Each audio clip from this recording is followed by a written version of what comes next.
एकादशी का करायची? उपवास आपण शब्द वापरतो, आपण म्हणतो उपास. खरं तर भगवंताच्या उप म्हणजे जवळ राहायला मिळणं आणि वास म्हणजे वस्ती करायला मिळणं म्हणजे उपवास.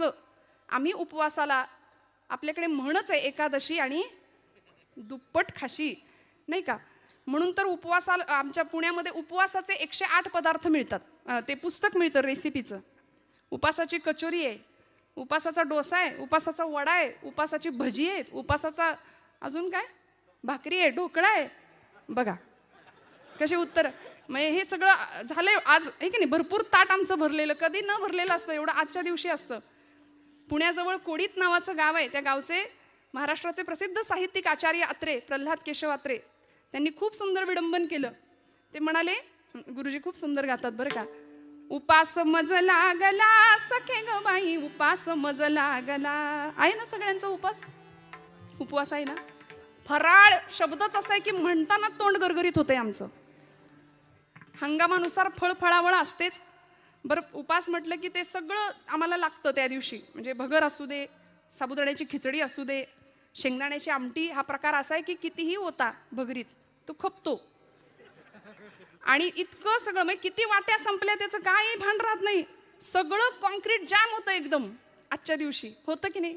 आणि एवढं करून चेहरा असा असतो. उपास उपास आहे, काही गिळलंच नाही जणू. उपास मज लागला सखे ग बाई, उपास मज लागला.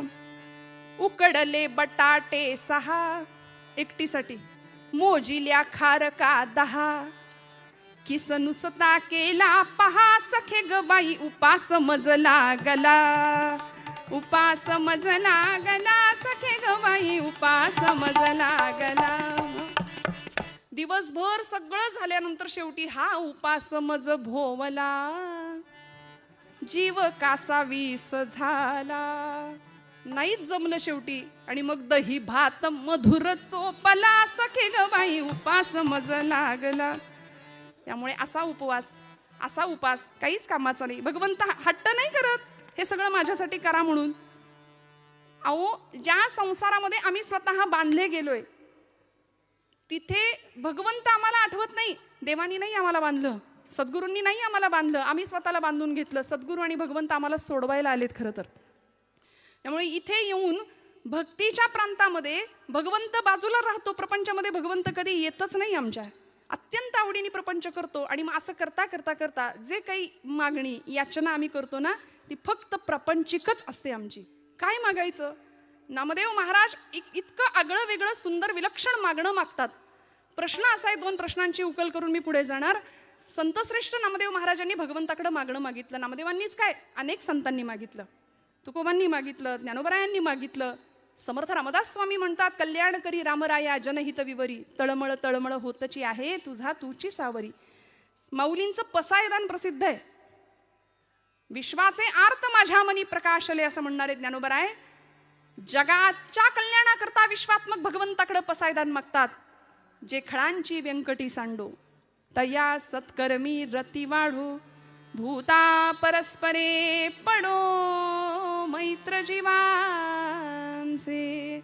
खळांची व्यंकटी सांडू दे, दुष्टांचा दुष्टपणा नष्ट होऊ दे म्हणाले. इतकं उदात्त. जगाच्या पाठीवर इतकं ताकदीचं मागणं कुणीच नाही मागितलं.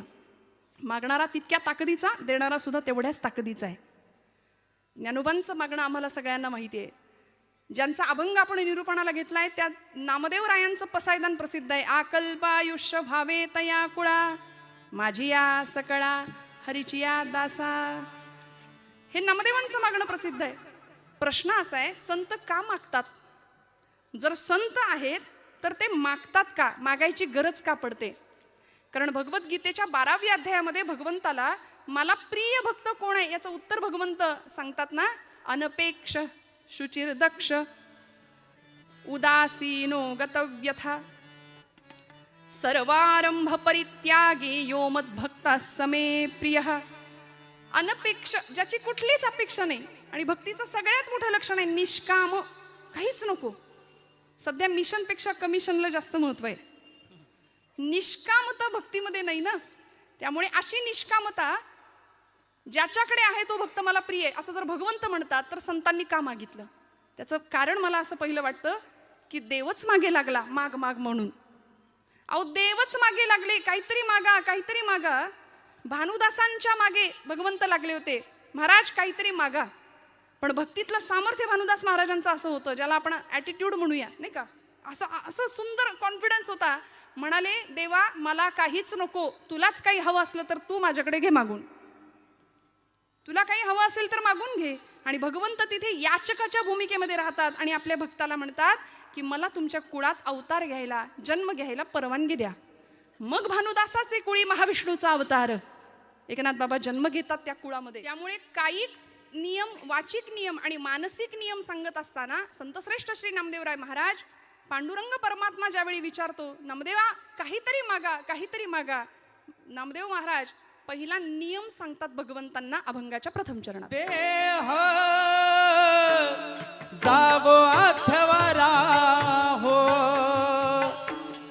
देह जावो अथवारा हो, देह जावो अथवारा हो, देह जावो अथवारा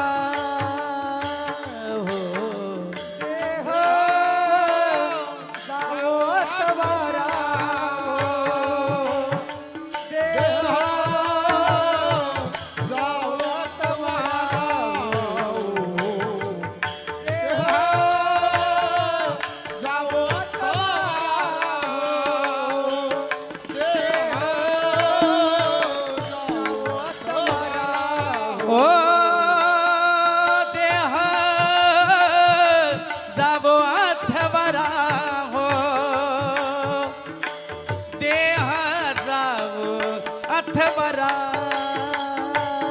हो, देह जावो अथवारा हो, देह जावो अथवारा हो, देह जावो अथवारा हो, देह जावो अथवारा हो, देह जावो अथवारा हो, देह जावो अथवारा हो. पांडुरंगी दृढ भाव, पांडुरंगी दृढ भाव, चरण सोडी सर्वथा, चरण सोडी सर्वथा, चरण सोडी सर्वथा, चरण सोडी सर्वथा. पांडुरंगे दृढ भाव, पांडुरंगे दृढ भाव, चरण सोडी सर्वथा, चरण सोडी सर्वथा, चरण सोडी सर्वथा,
सोडी सर्वना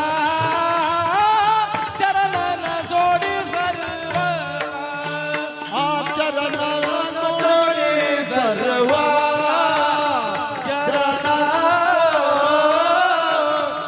सोडी सर्वा चरण सोडी सर्व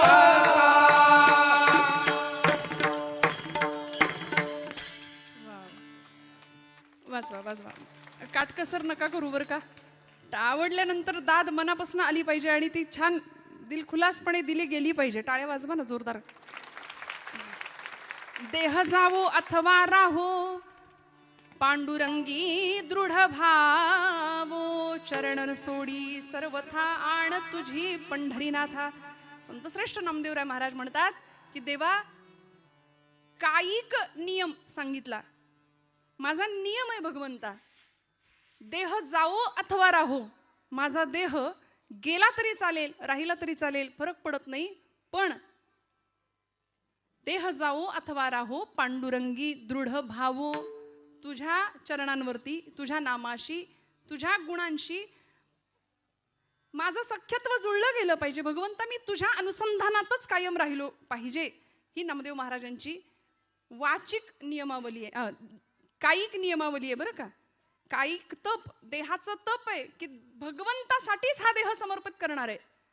मना चंदनाचे परित्वा झिजावे समर्थ म्हणतात.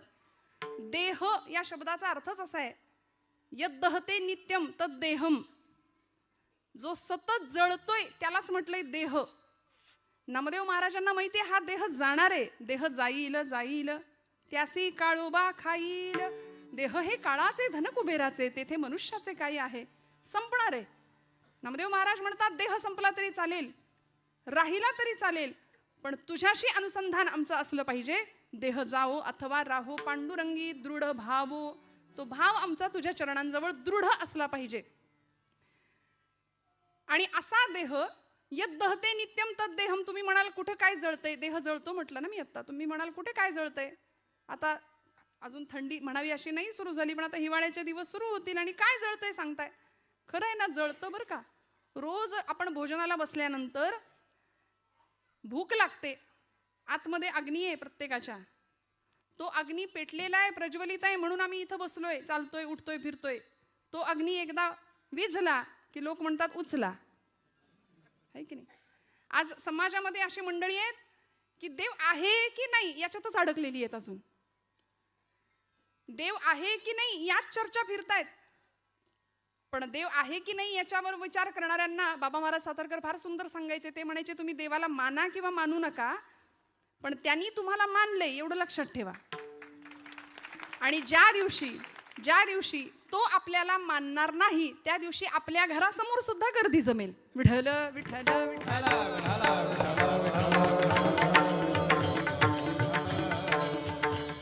त्यामुळे या देहामध्ये एक अग्नी आहे. डॉक्टरी शास्त्र त्याला जठराग्नी म्हणतंय.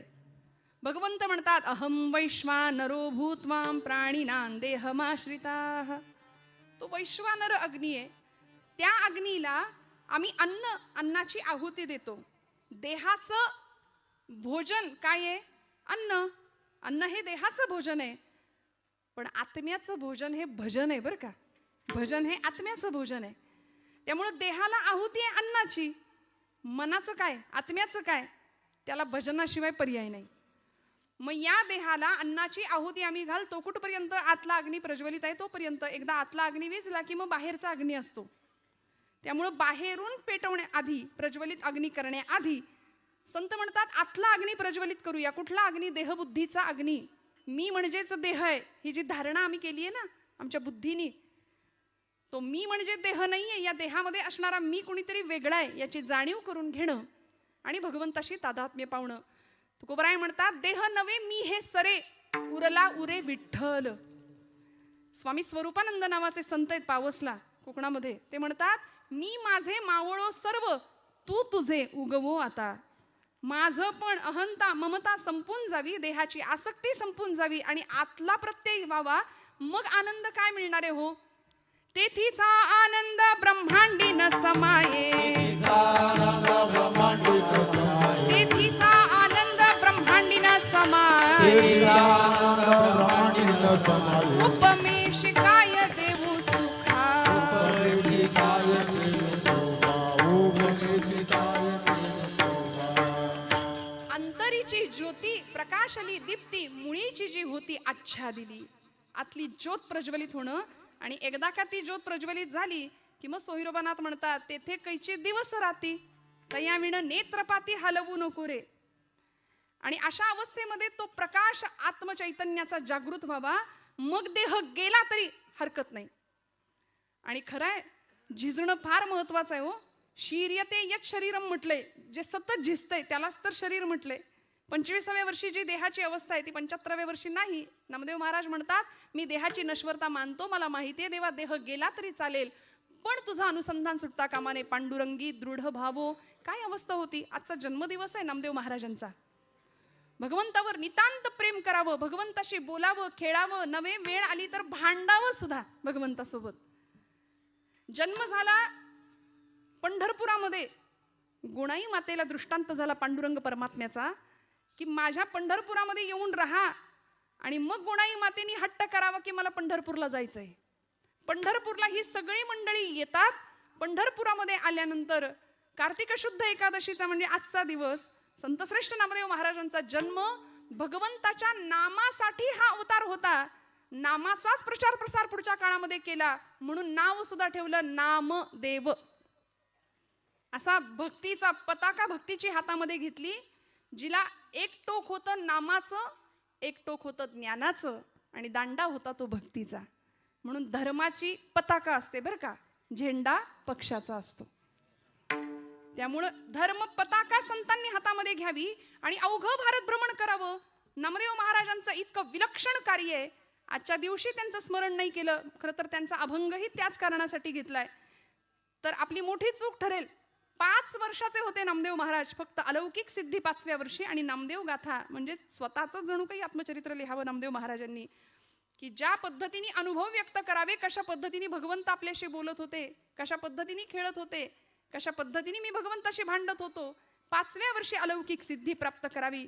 नामदेव महाराजांनी सकाळची वेळ, दामा शेट्टी पहाटे उठलेत आणि नामदेव महाराजांना सांगतायत, उठवलं नामया आजचा नैवेद्य पांडुरंगाला तू अर्पण कर बरं, मी गावाला चाललोय, परगावी चाललोय. पूर्वीची मुलं आई वडिलांचं ऐकायची. आता असं सांगावं लागेल या गोष्टी, म्हणून मी हात जोडून जिथं जाते तिथे माता भगिनींना सांगते, आपल्या लेकरांना कीर्तनाला घेऊन या. काळाची खूप मोठी गरज आहे ती, खूप मोठी. आमच्या पोरांच्या आयुष्यात दुसरं काही नसतं. सकाळी टीव्ही, दुपारी टीव्ही, संध्याकाळी टीव्ही, रात्री टीव्ही, नाहीतर मग मोबाईल हातामध्ये आहे. या पलीकडे जाऊन जीवनाचं तत्वज्ञान संतचरित्रांच्या माध्यमातून कळायचं असेल तर या धर्ममंडपाखाली लेकरांना घेऊन आलंच पाहिजे, यावंच लागेल आपल्याला. नामदेव महाराज कधी कळतील आम्हाला. 5 वर्षाचे होते नामदेव महाराज. आई वडिलांनी सांगितलं नामया देवाला नैवेद्य अर्पण करायचंय तुला. ऐकलं. 5 वर्षाचे होते. आईच्या मागे पहाटे बसणं लागले. आई आई लवकर लवकर, पांडुरंगाला भूक लागली असेल, त्याच्याही आधी मला भूक लागली आहे, लवकर जेवायला दे, लवकर नैवेद्याचं ताट तयार कर. गुणाई मातेनी तयार केलं नैवेद्याचं सुंदर ताट आणि केळीच्या पानाने झाकून दुडू दुडू दुडू धावत राऊळामध्ये आलेत नामदेव महाराज. पांडुरंगाच्या समोर उभे राहिले, मंडल केलं, ताट ठेवलं, पाणी फिरवलं. करा सुरुवात म्हणले, आता करा सुरुवात देवा. तर एवढ्या अर्जवानी देव उठणार आहे का हो? देव जेवणार आहे का हो? इथं माणसातल्या माणसाशी आम्हाला नीट वागता येईना, बोलता येईना. पाषाणातला देव आमच्याकडून कधी उठणार? पण नामदेवांचा अर्जव काय होतं? देह जावो अथवा राहो, पांडुरंगी दृढ भावो. भगवंता पांडुरंगा, रोज माझे वडील येतात. किती वय आहे? 5 वर्षाचं वय आहे फक्त. आपल्या घरातलं आठवून बघा, 5 वर्षाचं लेकरू.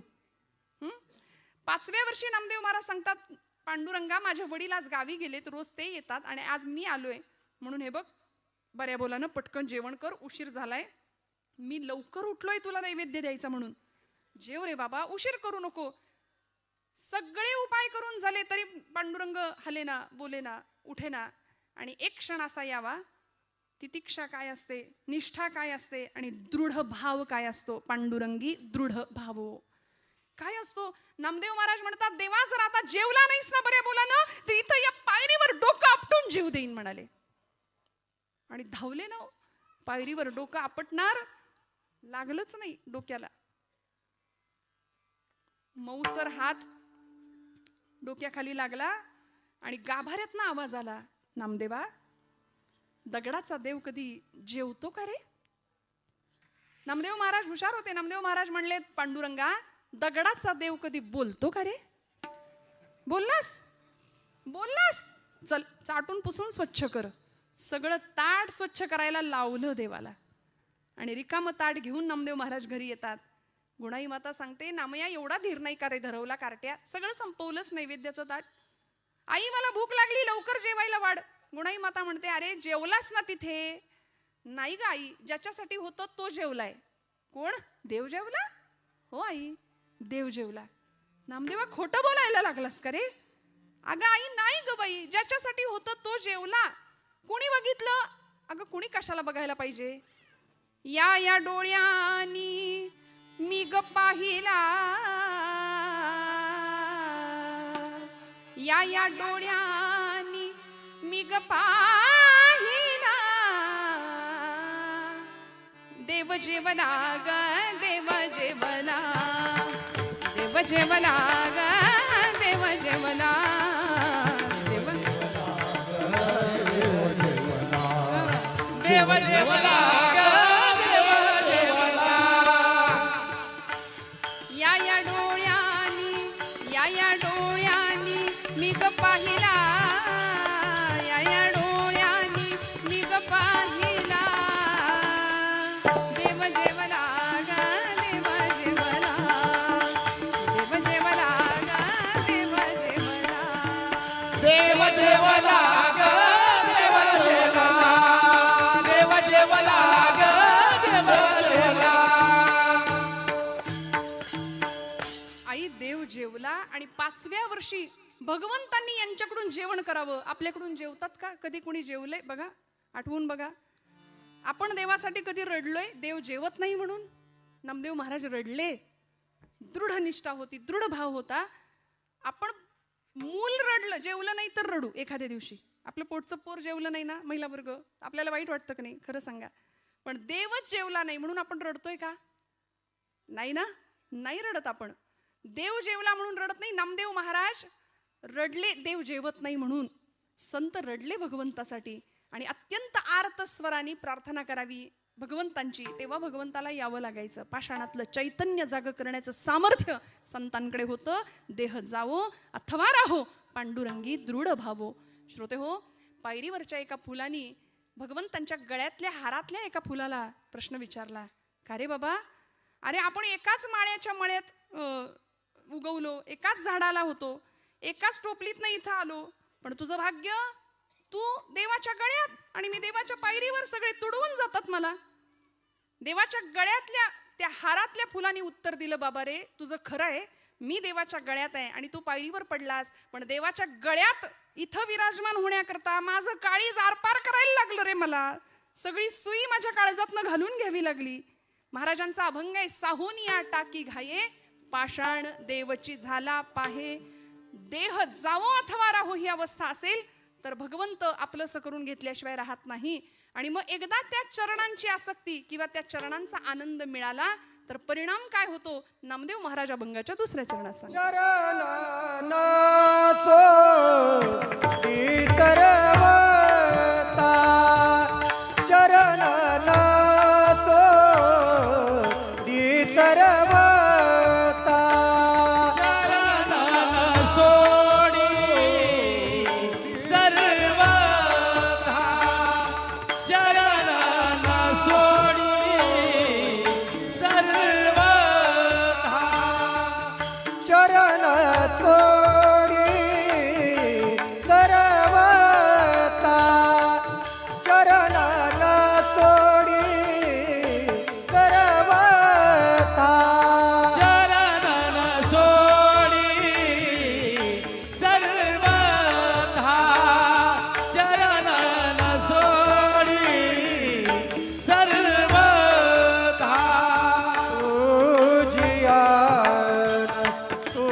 आन पंढरी नाथा, तुझी आन पंढरी नाथा.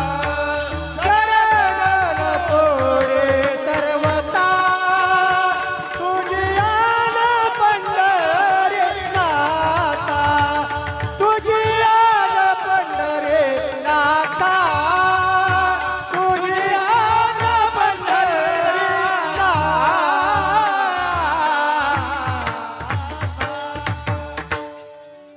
चरण न सोडी सर्वथा तुझी आण पंढरीनाथा. शपथ घेतली देवाचीच. देवा आता तुझे चरण सोडणार नाही. आता तू गवसलास, तू प्राप्त झालास, आता तुला सोडणार नाही. जनी म्हणे बा विठ्ठला आता जीवेन सोडी तुला. ही जनाबाईंची पण अवस्था होती. काय आहे असं त्या चरण सुखामध्ये? काय सांगू तुझ्या चरणीच्या सुखा, अनुभव ठाऊका नाही तुझं देवा. तुलाच माहिती नाही तुझ्या इथे काय आनंद आहे. का उभा राहिला देव विटेवर? भक्तांच्यासाठी तिष्ठत उभा राहिला. आणि प्रेमाचा भुकेला असलेला भगवंत, त्या भगवंताची ओढ खऱ्या संतांना लागली. त्या चरण सुखासाठी सगळी मंडळी आषाढी कार्तिकीची वाऱ्या करू लागली भगवंताला बघण्याकरता. काय आहे असं त्या भगवंताच्या दर्शनामध्ये काय मिळालं? नाथबाबांनी फार सुंदर सांगितलं. कृष्ण मूर्ती होय गे, कळो आली सोय गे, प्राणाचाही प्राणू पाहता, सुख सांगो काय गे. तुळशी माळ गळा गे, कस्तुरीचा टिळा गे, तुळशी माळ गळा गे, कस्तुरीचा टिळा गे. तुळशी माळ गळा गे, कस्तुरीचा टिळा, तुळशी माळ गळा गे, कस्तुरीचा टिळा.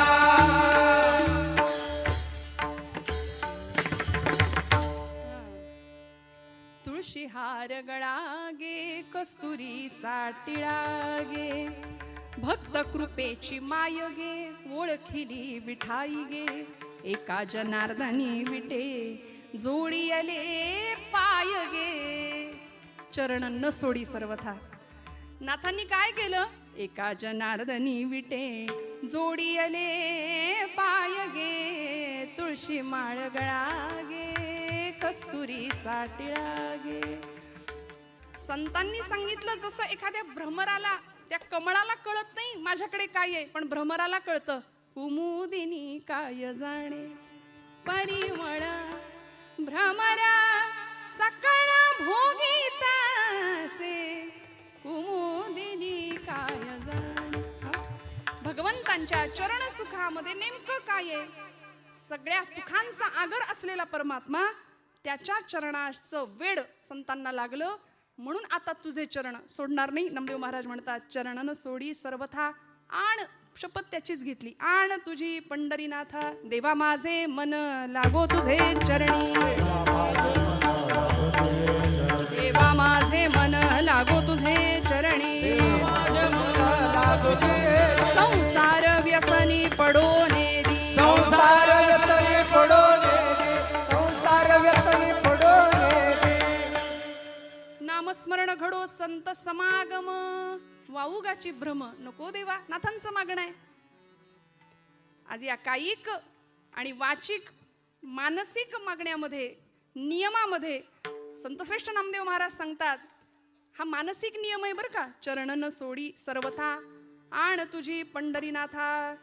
या मनानी धाव कुठं घेतली पाहिजे? तुकोबराय सांगतात, मना तेथे धाव घेई,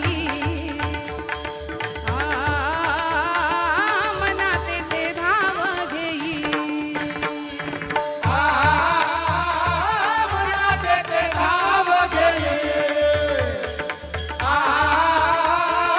मना तेथे धाव घेई, मना तेथे धाव घेई, राही विठोबाचे पायी, मना तेथे धाव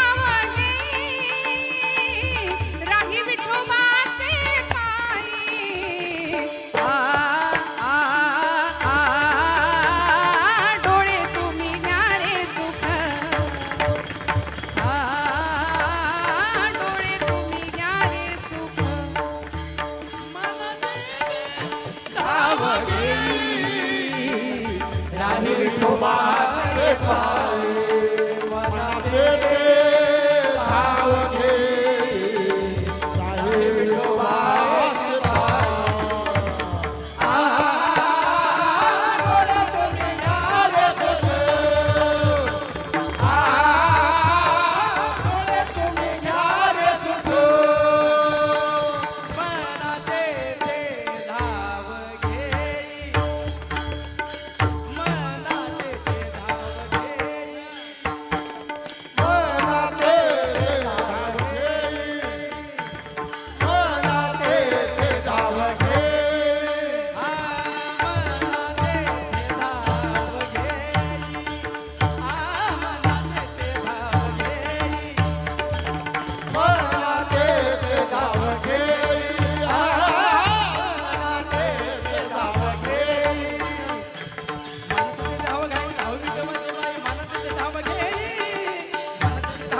आहे विठोबाची बाई आहे विठोबाची पाली डोळे तू निघाले सुख डोळे तू निघाले सुख मनाचे ते धाव घेई नाही विठोबाचे पायी मनाचे ते धाव घेई नाही विठोबाचे पायी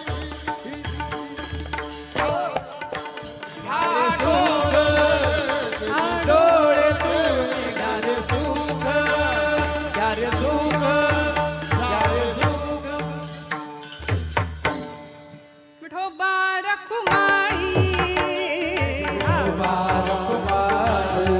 जय जय विठोबा रखुमाई विठोबा रखुमाई विठोबा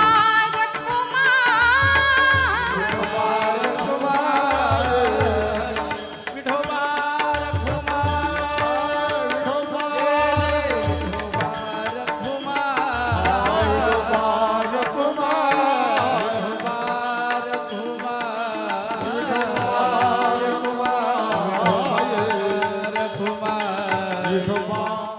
भक्ती प्रेमा वीणा ज्ञान नको देवा भक्ती प्रेमा वीणा ज्ञान नको देवा अभिमान नित्य नवा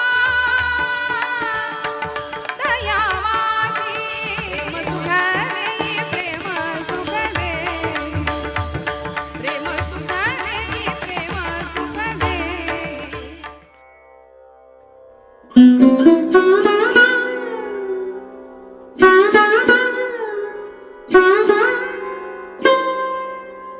देह जावो अथवा राहो पांडुरंगी दृढ भावो चरण न सोडी सर्वथा तुझी आण पंढरीनाथा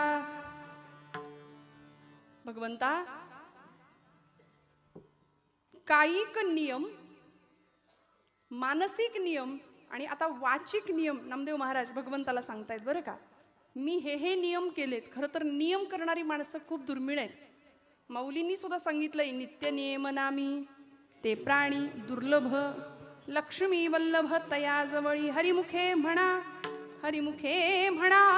पुण्याची गणना कोण करी नियम करणारी माणसं खूप दुर्मिळ आहेत आणि त्या पद्धतीने व्रतस्थ राहून परमात्मा प्राप्ती करता प्रयत्न करणारी मंडळी त्यामुळे भक्तीचा दिखावा करणारी मंडळी भरपूर असतील प्रदर्शन करणारी मंडळी बरीच असतील पण परमात्म्याकरता खरंच तळमळणारी नामदेव महाराजांसारखे विरळे संत होते नामदेव महाराज म्हणतात की आता माझ्या मुखामध्ये अखंड भगवंता तुझं नाम राहिलं पाहिजे तुझं नाम मंगल आहे आणि मंगल असलेल्या भगवंता तुझं नाम सुद्धा मंगल आहे तू मंगलकारक आहेस आणि असं तुझं नाम माझ्या मुखामध्ये का येत नाही हा प्रश्न नामदेव महाराजांना वारंवार पडत होता नामाचे प्रचारक होते नामदेव महाराज ज्यावेळी 5व्या वर्षी अलौकिक सिद्धी प्राप्त झालीच कीर्तन इतकं सुंदर करायचे पंढरपूरच्या वाळवंटामध्ये नवे संपूर्ण भारतभर भगवंताच्या नामाचा प्रसार आणि प्रचार नामदेव महाराजांनी केलाय भक्तीची पताका फडकवत ठेवली सुंदर प्रचार प्रसार करावा नामदेव महाराजांनी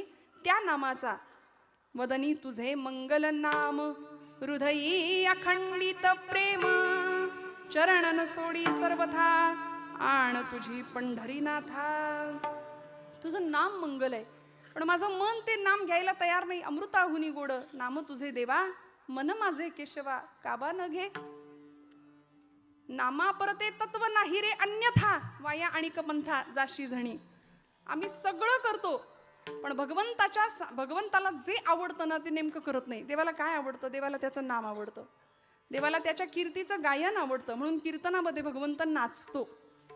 नामदेवांच्या कीर्तनामध्ये नाचत होता देव. इतका नाचत होता की पितांबर सुटलं तरी सुद्धा त्याचं भान नाही त्याला राहायचं. एकची टाळी झाली चंद्रभागे वाळवंटी, माझा ज्ञान राजा गोपाळासी लाया वाटी, माझा ज्ञान राजा गोपाळासी लाया वाटी. एकच टाळी झाली चंद्रभाग वाळवंटे, माझा ज्ञान राजा गोपाळासी लाया वाटे, माझा ज्ञान राजा गोपाळासी लाया वाटे. ओ नामदेव कीर्तन करी पुढे देवनाचे पांडुरंग, जनी म्हणे बोला ज्ञान देवा भंग, जनी म्हणे बोला ज्ञान देवा भंग. नामदेव कीर्तन करी पुढे देवनाचे पांडुरंग,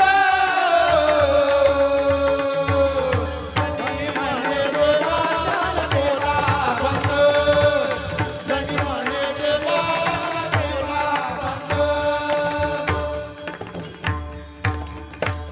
भगवंताला त्याचं नाम आम्ही गायलं तर ते त्याला आवडतं. म्हणून तर कीर्तनाच्या सुखी होय देव, पंढरीचा राव उभा असे. त्याला त्याचं कीर्तन आवडतं. मला सांगा, आपले नसलेले गुण लोकांनी गावेत असं आपल्याला वाटतं की नाही? जागे आहेत का आपण जागे आहेत ना? मी असं म्हटलं, आपले नसलेले गुण लोकांनी गावेत असं आपल्याला वाटतं की नाही? हा, मग त्याचे म्हणजे बघा, लोकांनी आपल्याला चांगलंच म्हटलं पाहिजे हा अनेकांचा समज असतो, धारणा असते.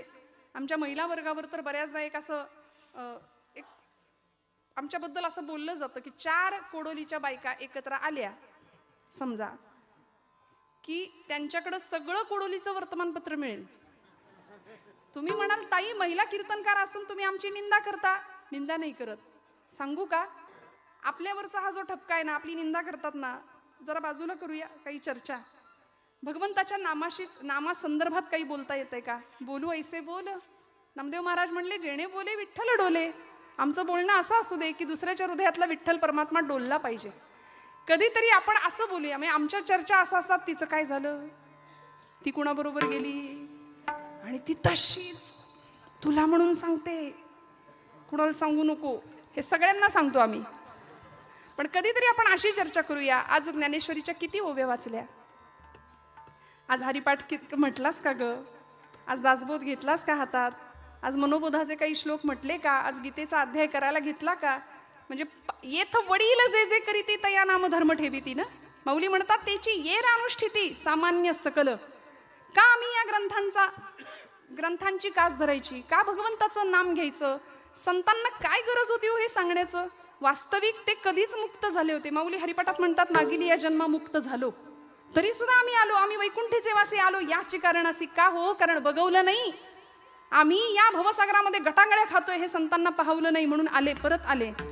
आणि तुमचं माझं कल्याण व्हावं याकरता 9000 ओव्यांची ज्ञानेश्वरी दिली माऊलींनी आमच्यासाठी. जगाने दिलेले सगळे आघात सहन केले, पण अशी अक्षरं तुमच्या माझ्यासाठी दिली. ती अक्षरे नवती देखा ब्रह्मसाम्राज्य दीपिका, अर्जुना लागी चितकळिका प्रगटली असे तुकोबराय म्हणतात. एकेका अक्षरात आहे माझा रमाकांत.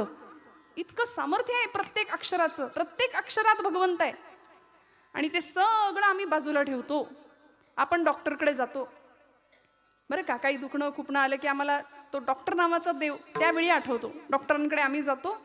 मग डॉक्टर काय करतात, आम्हाला गोळ्या औषधं लिहून देतात, प्रिस्क्रिप्शन देतात. ते आम्ही मेडिकलमध्ये जातो. बऱ्याच जणांचं ते नेमकं काय लिहिलंय वाचण्याकडेही लक्ष नसतं, पण आम्ही इतका विश्वास ठेवतो त्या चिठ्ठीवर.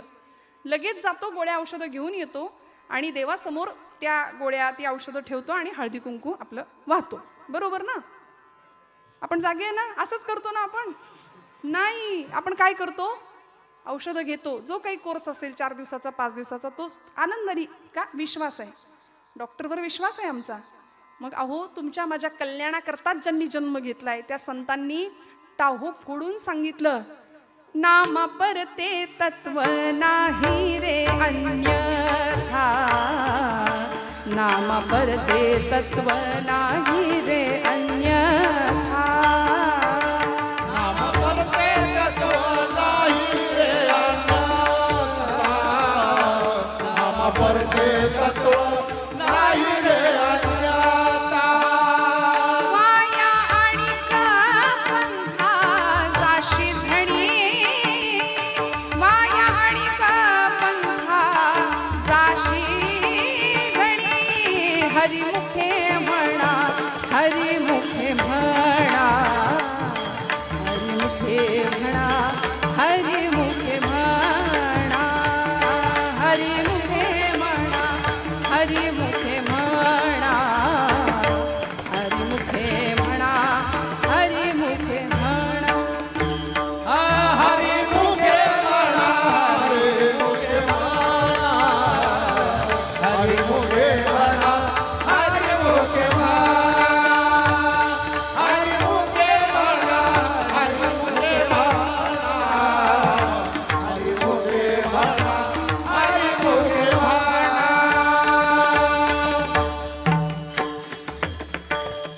सामान्य जनाविषयी कळवळा वाटला, प्रेम वाटलं, गुडते हे जन न देखावे डोळा येतो कळवळा म्हणून या. आणि म्हणून तुमच्या माझ्याकरता पुन्हा पुन्हा अवतीर्ण झाले देवते संत निमित्त त्या प्रतिमा.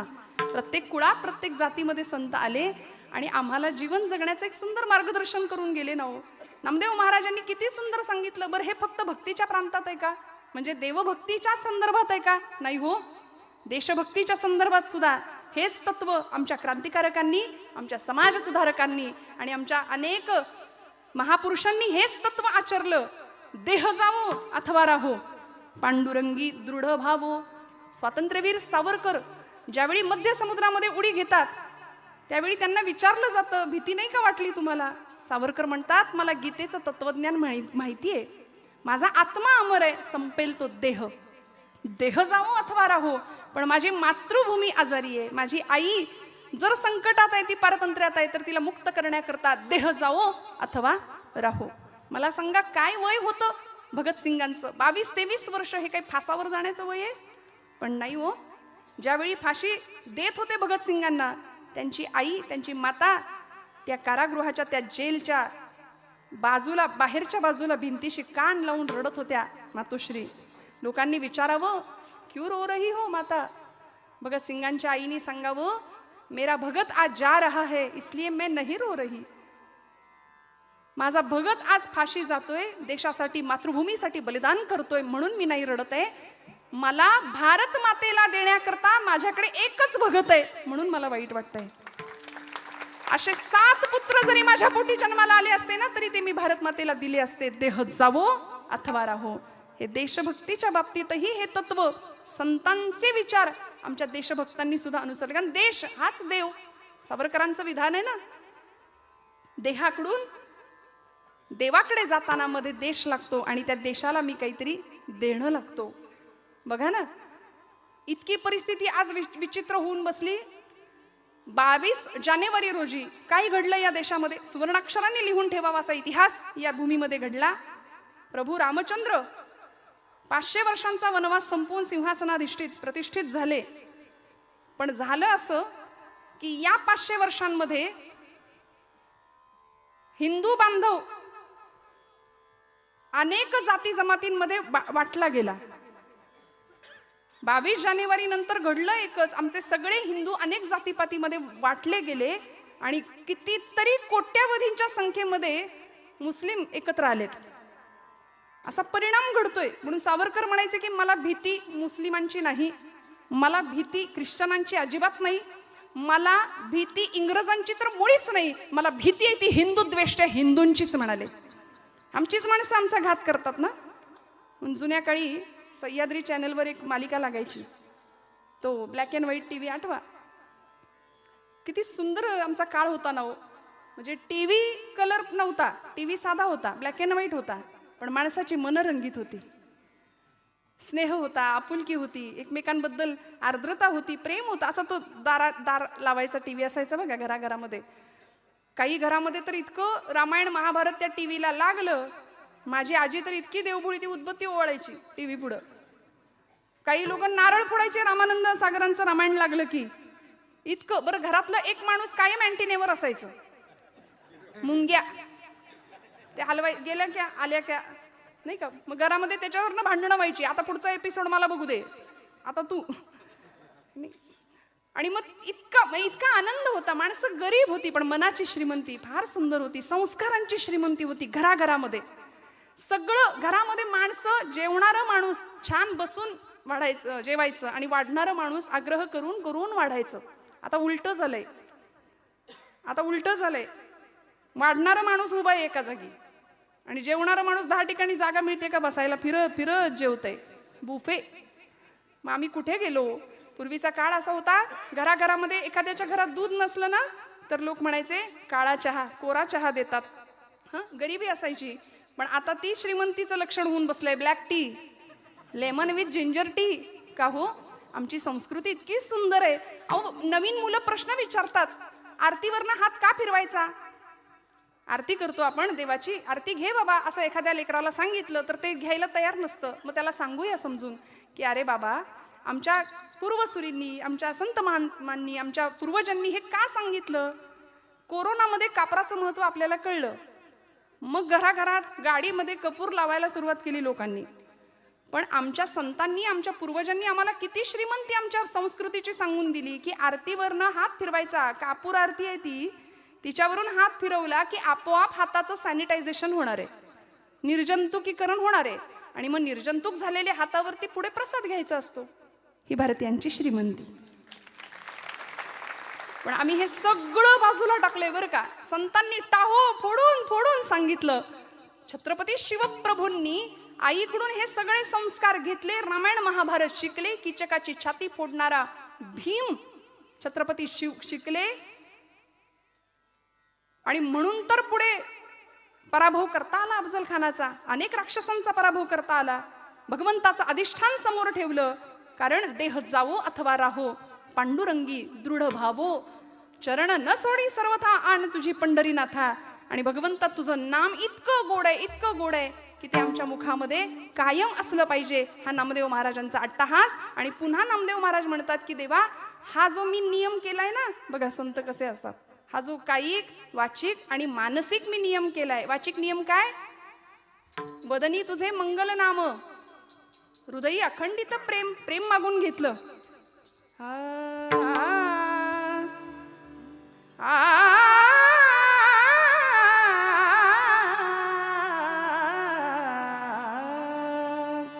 काय मागितलं नाथांनी, काय मागितलं.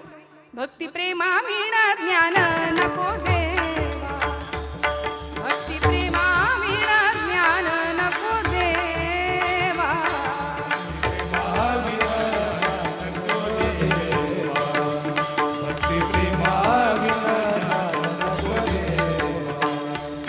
अभिमान नित्य नवा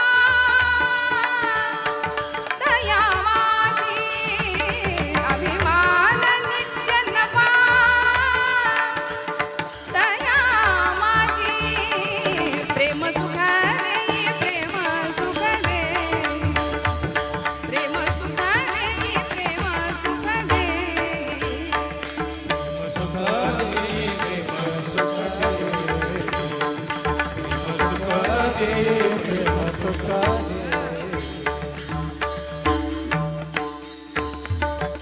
वदनी तुझे मंगल नाम, हृदयी अखंडित प्रेम. प्रेम मागून घेतलं. प्रेम सुख देई, प्रेम सुख देई. भगवंता फक्त तुझं प्रेम दे. म्हणून तर ते प्रेम भंडारी ठरले. भगवंताचं अत्यंत लाडकं असं व्यक्तिमत्व ठरलं संतश्रेष्ठ नामदेव महाराज. आणि ज्या दिवशी पंढरपूर सोडलं नामदेव महाराजांनी, ज्ञानदेवांनी सांगावं, नामदेवा पंढरपुरात राहून जमणार नाही, बाहेर पडावं लागेल. 1 वर्ष ज्ञानदेवांच्या बरोबर तीर्थयात्रा, नंतरची 40 वर्ष अखंडपणे भारत भ्रमण केलं. आणि 80व्या वर्षी नामदेव महाराज पंढरपुरात येतात. आले ते थेट घरी नाही गेले, पांडुरंगाच्या पायरीवर उभे राहिले. भगवंता, या पायरीवर उभा राहून मी तुझ्याशी भांडलो 5व्या वर्षी, मी तुझ्याशी भांडण केलं, तुझ्याशी संवाद केला, तुझ्यासोबत खेळलो. भक्त कैवारिया होशी नारायणा बोलता वचना काय लाज, तुला लाज वाटते का रे माझ्याशी बोलायला? या शब्दामध्ये तुझ्याशी भांडण सुद्धा केलं. आणि खरंय देव भांडले बरं का. जनाबाईचं तर भांडण फार वेगळं असायचं. अरे विट्या मुळं मायेच्या कारट्या. पुढचं इथे सांगत नाही, कारण जनाबाईंचे असे शब्द विलक्षण प्रचंड टोचण. बरं हे आश्चर्य काय, जनाबाईचे अभंग कुणी लिहिले? जनाबाईंनी, देवानी, पांडुरंगानी लिहिले. जनाबाई बोलतायत, पांडुरंग लिहितायत. अरे विट्या मुळं माहेच्या कारट्या. स्वतःच भगवंत लिहितायत. इतका अधिकार होता हो. नामदेव महाराज आले, भगवंतांना सांगतायत, देवा आता मला कळलं सर्वाभूती परमात्म तत्व कशा पद्धतीने आहे. मी फक्त कीर्तनात बोलत होतो, पण एको देव हा सर्वभूतेषु गूढ हा सर्वव्यापी सर्वभूतांतरात्मा. हे उपनिषदांचं तत्वज्ञान मी जाणलं. आणि आता मला कळलं, तीर्थ विठ्ठल, क्षेत्र विठ्ठल, देव विठ्ठल, देवपूजा विठ्ठल. नामदेवांचा खूप सुंदर अभंग आहे. मी अवकाश तू भूमी, मी आकाश तू भूमिका, तू आकाश मी भूमिका, तू पिंडी मी शाळुंका, तू समुद्र मी द्वारका, स्वये दोन्ही.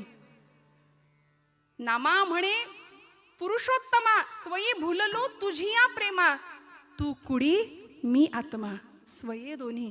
असा ऐक्य आणि अद्वैताचा साक्षात्कार नामदेव महाराजांना होतो. तिथे उभे राहतात आणि पांडुरंग परमात्म्याला सांगतात, देवा की आता हा जो नियम मी केलाय ना, तो नियम जरी मी केला असला तरी तो सिद्धीला तू न्यायचा. शेवटचं चरण. नाम म्हणे केशव राजा, नाम म्हणे केशव राजा, नाम म्हणे केशव राजा, नाम म्हणे केशव राजा. नाम म्हणे केशव राजा, नाम म्हणे केशव राजा, नाम म्हणे केशव राजा, नाम म्हणे केशव राजा.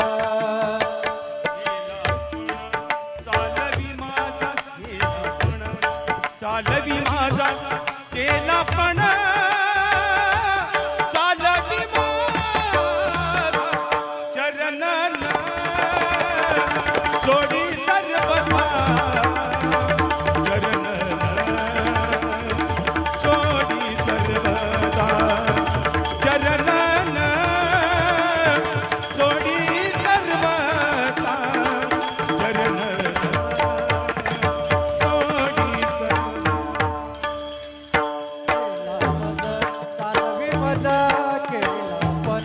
तालवी मजा केला पण, तालवी मजा चरण सर्वता, कोडे सर्वता, चरण कोडे सर्वता, चरण